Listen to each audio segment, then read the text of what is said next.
She was thrown out of the funeral, but returned with a lawyer at her in-laws' will reading. Dear viewers, welcome to our channel. Subscribe to receive more stories every day. Eleanor Hartley stood in front of the mirror in her dimly lit apartment, her fingers shaking as she clipped the final earring into place. It wasn't just grief curling in her chest. It was the memory of the last words spoken to her by the man whose funeral she was about to attend.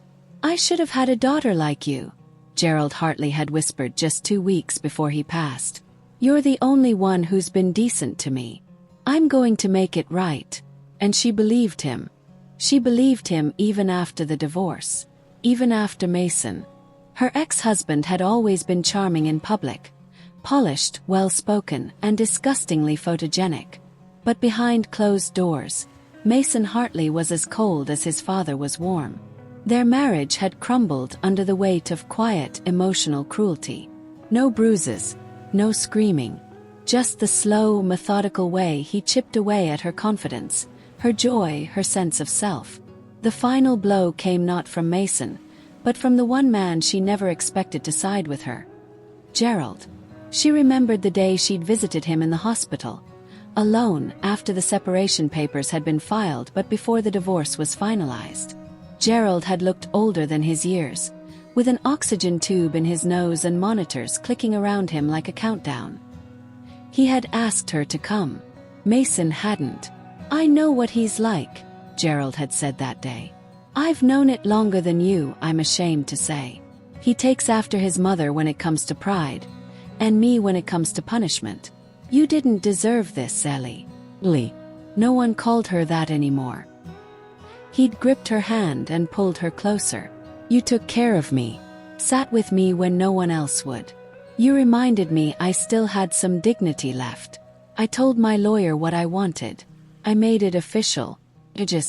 I just hope you'll be okay when they find out. When they find out. When they find out." Now, standing in front of her mirror, dressed in a simple black dress with heels that pinched her toes, Eleanor felt the gravity of that promise like an anchor in her chest. She hadn't told anyone. Not even her sister. Not the media. Not her friends. Gerald had made her promise to keep it quiet until the reading. But part of her knew Mason would lose it when the truth came out. The church was already full when she arrived. Expensive cars lined the curb, and sleek black umbrellas hovered like crows above the crowd. The Hartleys always had money, always had connections. Eleanor felt like a ghost weaving through the crowd. People noticed her, but no one dared speak. Until they did. It was Mason's new fiancée, Renee. 25, blonde, lips too full and skirt too short for a funeral. "Oh," she said, blinking like Eleanor was a stray dog that had wandered into a gala. "This is awkward. You're not supposed to be here, are you?" Before Eleanor could answer, Mason emerged from behind the church doors, and his expression was pure poison. "You've got a lot of nerve showing up here," he hissed under his breath, grabbing her by the elbow. "It's Gerald's funeral," she replied, voice steady. "He invited me, even if he's not here to say it out loud. You're not family anymore. I was for 10 years. His jaw twitched. "You're not welcome. Leave. Now." "I'm not here for you," she snapped. "I'm here for him." Mason didn't raise his voice. That was never his style. He simply waved toward one of the security men stationed by the door. Yes, security at a funeral, and said coldly, "Escort her out."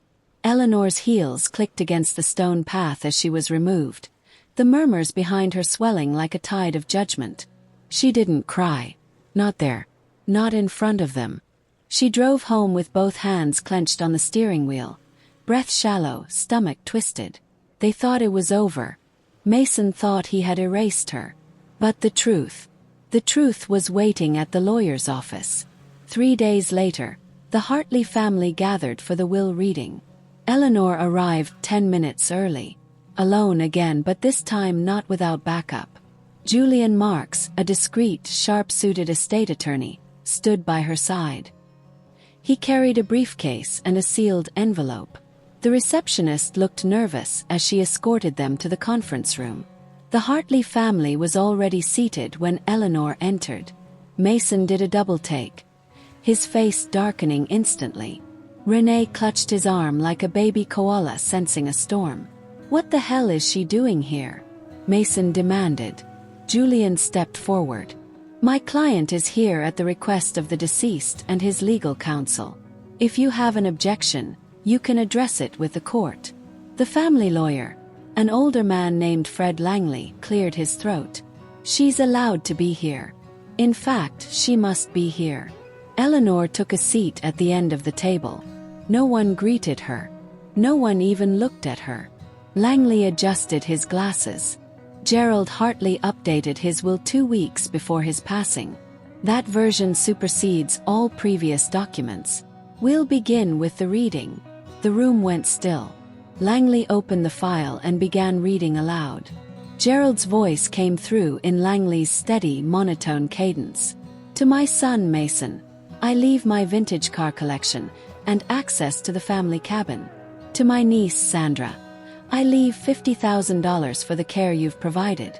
To my housekeeper Maria, I leave $10,000 in thanks for your loyalty and kindness. To my former daughter-in-law Eleanor Hartley, I leave the remainder of my estate, including the primary residence, all financial investments, and controlling interest in Hartley Industrial Solutions." Dead silence. Renee made a choking sound.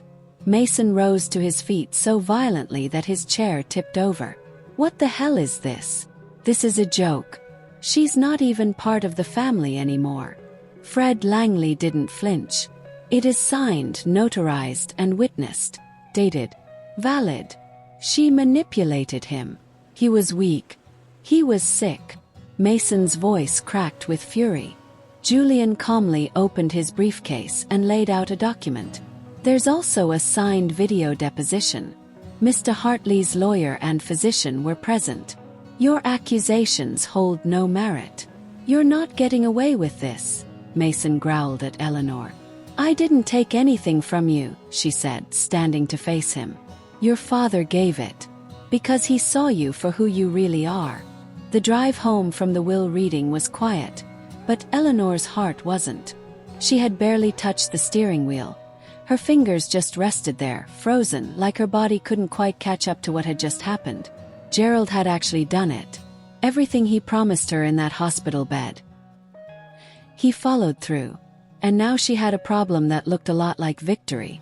Because Mason Hartley would never let this go quietly. By morning, the media already had it. Course they did. The Hartleys weren't just wealthy, they were interesting. The tabloids didn't even try to hide their glee. Ex-wife inherits entire estate. Son shut out. Tycoon's final revenge. New will shocks high society. The divorcee who came to the will reading with a lawyer. And left with everything. Eleanor sat on her small couch, knees pulled to her chest, watching it all unfold on the morning news like she was watching someone else's life. She could still hear the scrape of Mason's chair at the law office as he'd stood up, red-faced and furious. She could still feel his eyes on her as he realized the truth, that this wasn't a bluff, wasn't a technicality. It was real. Gerald Hartley had given her everything. The money, the properties, the business, the legacy. And Mason, who had always assumed everything was his by birthright, was left with a handful of heirlooms and a bitter grudge. The phone calls started later that day. First it was polite. "Hi, Eleanor, it's Jennifer, remember me? From the Board of Trustees. Listen, I just wanted to say how happy I was to hear you're the new majority owner. Gerald always said you had a good head on your shoulders." Then came the investors, then former friends, then Gerald's own lawyers laying out the magnitude of what she'd inherited, some of which Eleanor hadn't even understood yet. Trust, shell companies, international properties.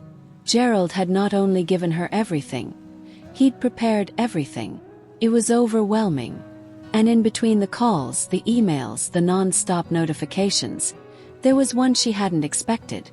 From Mason Hartley. Subject: "You won't keep it." It was a single sentence. "Let's see what they think of you when I tell them who you really are." That night, Eleanor met Julian at her new residence, Gerald's estate, perched high above the city with a panoramic view that felt unreal. The interior was still untouched, like Gerald had simply walked out of it a day ago. Books on the table, a throw draped over the arm of his favorite chair, the smell of pipe tobacco still lingering in the air. "I don't think I belong here," she said quietly. Julian looked up from his briefcase. "You were married to his son for a decade. You cared for Gerald when no one else would. You absolutely belong here." She didn't respond, but the words helped. 2 days later, Mason made his move. Smear campaign. He leaked old photos, some real, some manipulated. Bred rumors. Paid gossip sites to write articles accusing Eleanor of coercion, emotional exploitation, even elder abuse. The headlines were brutal. Widow or widowmaker. Questions swirl around the ex-wife's sudden inheritance. Family outraged. She took advantage of a dying man. Cinderella or con artist. He even staged a press conference where he stood, flanked by lawyers, and called for an investigation into Gerald's mental fitness, hinting that certain people had influenced the will under false pretenses. And people ate it up. Eleanor became a walking headline. Strangers whispered. Reporters followed her car.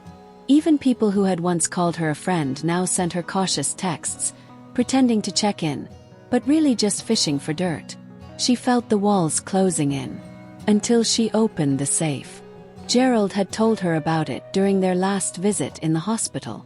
"There's a box in my study. A drawer. You'll know it when you see it." She hadn't touched it since, but now she did. Inside was a USB drive, a handwritten letter, and a leather-bound notebook. The letter was short. "Ellie, if Mason does what I think he'll do, show them the video. And give them the notebook too. They'll know who he really is. Love, G." She plugged the USB into her laptop, hands trembling. The screen lit up.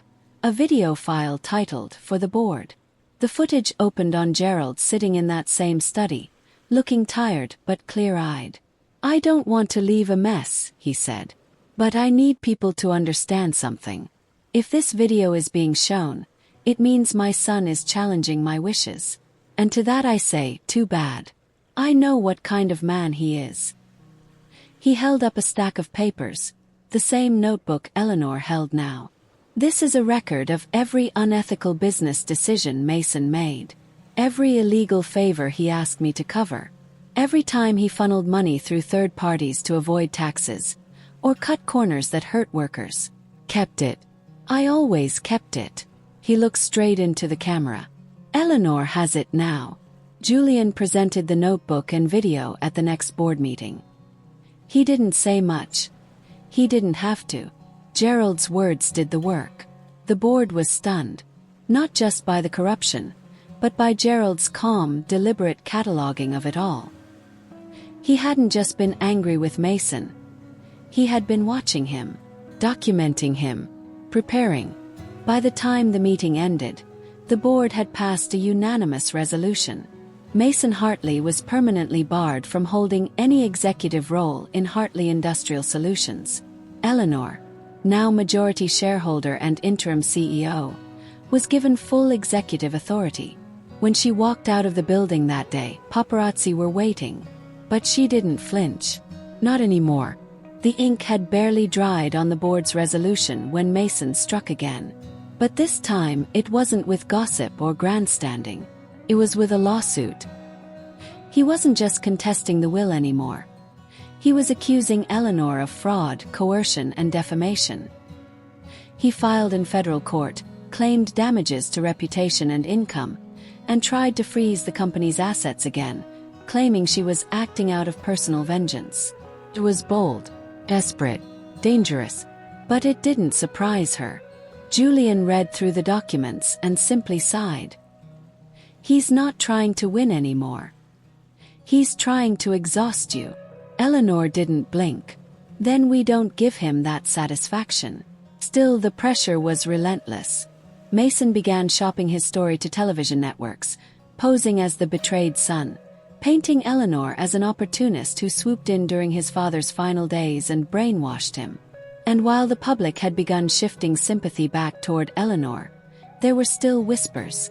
There were still sponsors and business partners who hesitated to stay involved. That's when she decided. If they wanted to question her place at Gerald Hartley's side, they'd need to hear it from Gerald himself. She made the announcement in a press conference streamed live from the Hartley headquarters.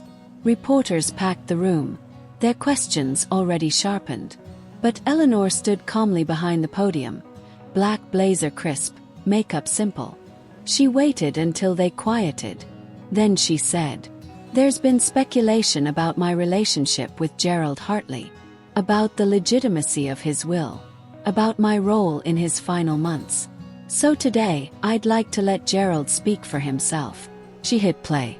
The video filled the screens around them. Gerald sat in his study, a blanket around his shoulders, voice weak but firm. "I know there will be questions.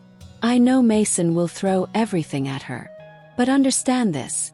I changed my will not out of guilt, not out of weakness, but because Eleanor was the only one who showed up.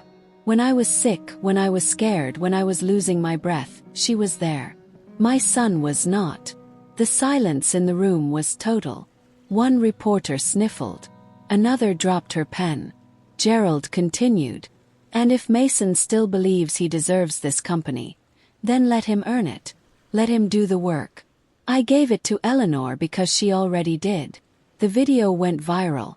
Within 24 hours, Mason dropped the lawsuit. He didn't admit guilt. He didn't apologize. He simply issued a one-line statement through his lawyer. Mr. Hartley will be withdrawing all legal claims and will no longer contest the estate of Gerald Hartley. But Eleanor wasn't finished yet. 6 months passed. In that time, she rebuilt Hartley Industrial from the inside out. She rehired laid-off workers, reinstated employee benefits, launched a foundation in Gerald's name dedicated to healthcare and housing for seniors. She transformed a cold empire into something human. And people noticed. The board voted to remove interim from her CEO title. Her approval ratings soared. Business improved. And Eleanor, once cast out from a funeral like she was worthless, had become a respected leader.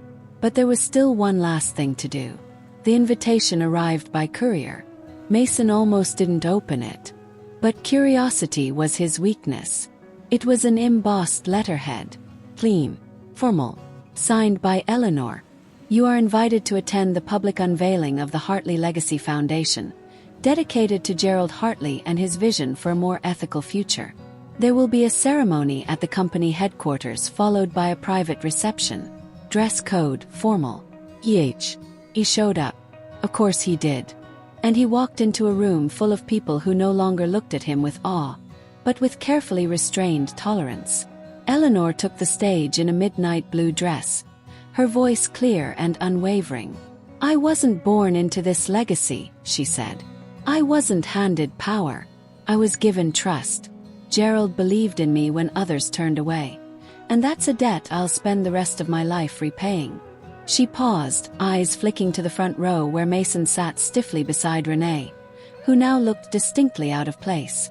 But the Hartley legacy isn't about wealth or status. It's about doing the right thing. Even when it costs you everything. There was applause. Eleanor stepped down and walked straight toward Mason. People held their breath. She handed him a manila envelope. "It's yours," she said quietly. He opened it. Inside was a letter from Gerald, written before he died. "Mason, if you're reading this, it means Eleanor honored her word and didn't destroy you when she could have. That's more grace than you ever showed her. I hope you take this second chance seriously. Dad." Behind the letter was a single certificate. Job offer. Entry level. At the Hartley Legacy Foundation. Mason stared at her, disbelief in his eyes. "You expect me to?" "No," Eleanor cut in. "I expect nothing. You said I didn't belong.